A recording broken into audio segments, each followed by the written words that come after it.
at the time you came out here with Ruthless, man, Eazy E was really up close and personal with y'all. Mm-hmm. Did he ever take you to the house in Norwalk? Hell yeah. Man, that house is legendary, bro. Hey man, that house in Norwalk, that's where we used to go. Like, he would have other artists come out of town.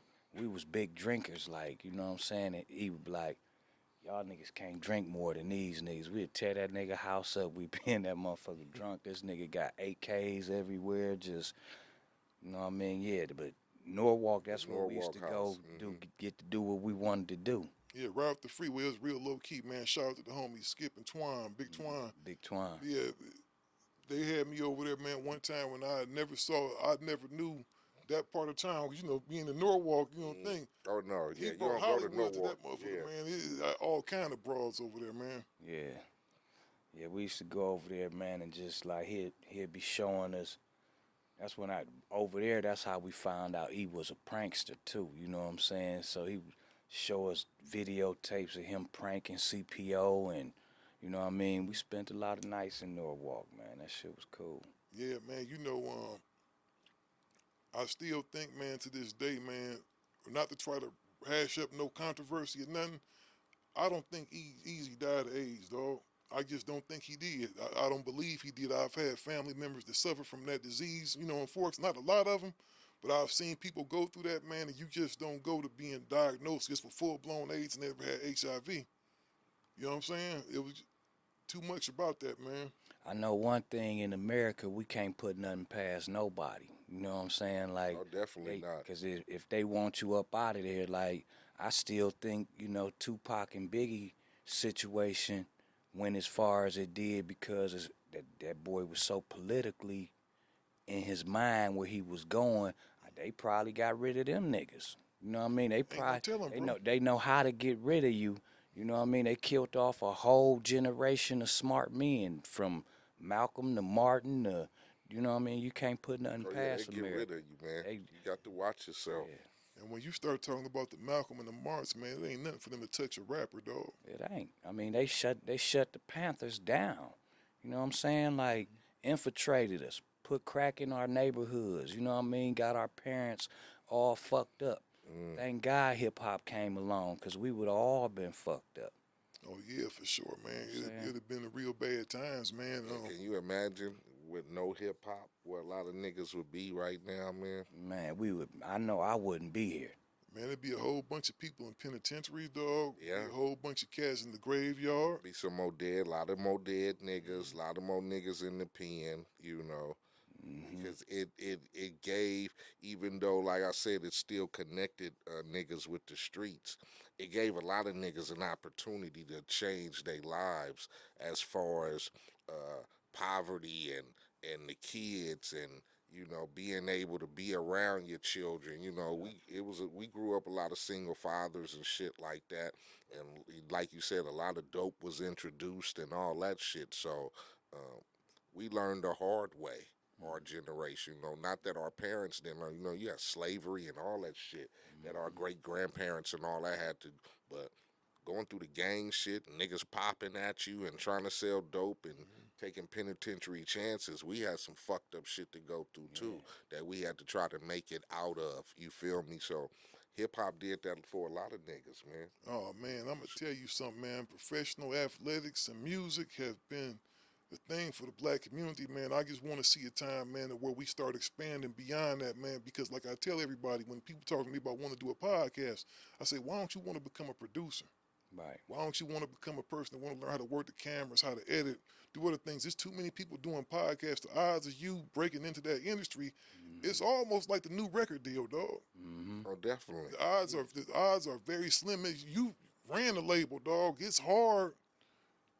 It's hard just to come up with something, man, and just make millions of dollars. And I think a lot of times, man, when you in places like Cleveland, Compton, and Watts, because they all the same places, dog, just different climates, I think it's hard for a kid to see that, because a kid see his mama and daddy going to work every day, and they still don't got nothing. That's not attractive. But you looking at the dope man outside, and he got the deep dish Dayton's on his shit, man. He got a pocket full of money, man. He look fresh, dog. Oh yeah, and you 12 years old. We used to play That's My Car. Exactly. Oh, that's my car. For real. That's my car. That's my car. That shit influenced it influenced a lot of us who felt like we wanted a better situation from what we was in. You feel me? I mean, my pops worked. You feel me? He worked at General Motors, went to work 9 to 5 or whatever. Moms did the same thing. Shit, we wasn't living in no, we didn't have no Mercedes Benz in the driveway. We had an average car. We didn't live in motherfucking Beverly Hills or fucking Baldwin Hills or even fucking Lakewood for that matter. You get me? We lived in fucking Compton. Not that Compton was bad, because I loved it, but that's what, we was faced with. You know what I'm saying?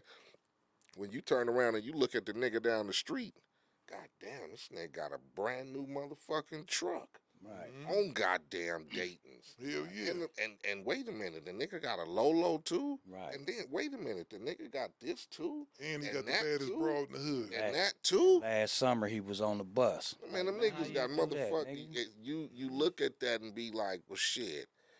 You looking at your parents, and that's if you had that motherfucking or the hard work mentality, and you get what you pay, that type of I'm gonna shit. tell you something. Or you I've looked learned- at the nigga down the street who had all this shit, and he was out there on the corner pitching.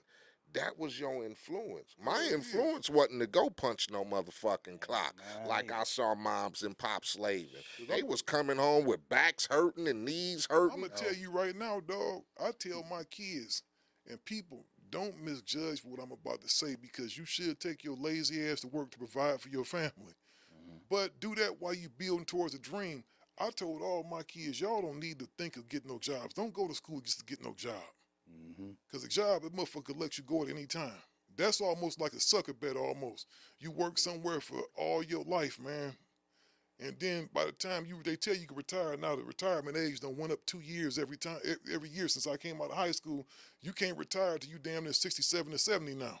So you think about it, you get from work some motherfucking place for all your life, dog, and 70, you come home for a few years and you die.